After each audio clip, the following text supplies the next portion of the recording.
Hi friends, இன்றைக்கி கருவாட்டு குழம்பு செய்ய போகிறோங்க. இந்த கருவாட்டு குழம்புக்கு நான் கறி கருவாடு எடுத்திருக்கேன். பாருங்கள், இந்த நடுவில் வந்து இந்த கருவாட்டோட முள் இருக்கும். ஆனால் இதில் வந்து முள்ளே இல்லை. ரொம்ப சூப்பராக இருக்குங்க. இந்த மாதிரி முள் இருந்துச்சுன்னா அதை நம்ம எடுத்துடலாம். இப்போ இதை வடை சட்டியில் போட்டு கொஞ்சம் வறுத்து எடுத்துக்கணுங்க. கொஞ்சம் சூடு ஏறினா போதும்.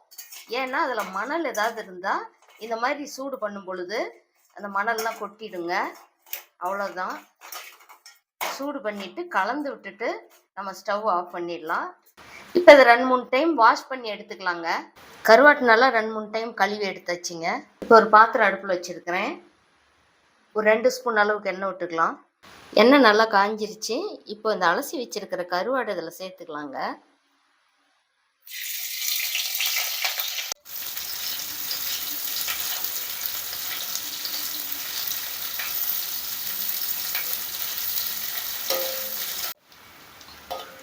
கருவாடு 3/4 பாகம் ஃப்ரை ஆகி வந்திருக்கு.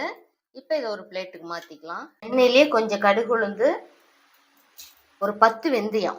கடுகு நல்லா பொரிஞ்சு வந்ததும் இந்த வெந்தயமும் கலர் மாறிடுச்சிங்க. கொஞ்சமாக கருவேப்பிலை இலைகள்,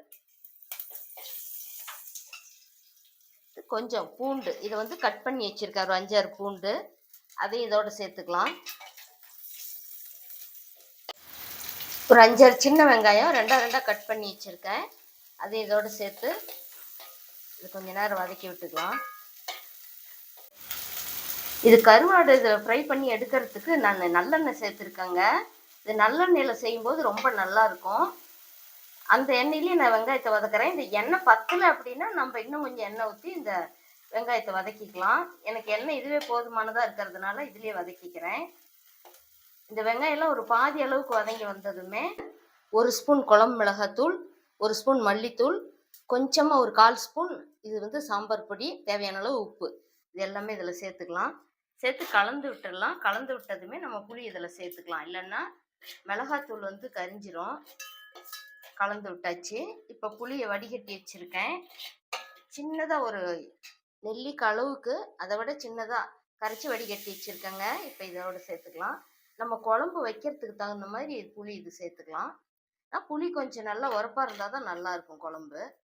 அது கொஞ்சமாக மஞ்சள் தூள் சேர்த்துக்கலாம். சேர்த்துட்டு தண்ணி நமக்கு ரொம்ப திக்காக குழம்பு இருந்துச்சுன்னா கொஞ்சம் தண்ணி சேர்த்துக்கலாம். இது புளி ஊற்றி கொஞ்ச நேரம் குழம்பு கொதிக்கட்டுங்க. புளியெல்லாம் நல்லா கொதிச்சு வருதுங்க. இந்த பூண்டெல்லாம் நல்லா வெந்திருக்கு. வெங்காயம் பூண்டெல்லாம் நமக்கு நல்லா வெந்து வந்ததுனாவே ஓகேங்க. இப்போ நம்ம எடுத்து வச்சிருக்கிற கருவாடு இதோட சேர்த்துக்கலாம்.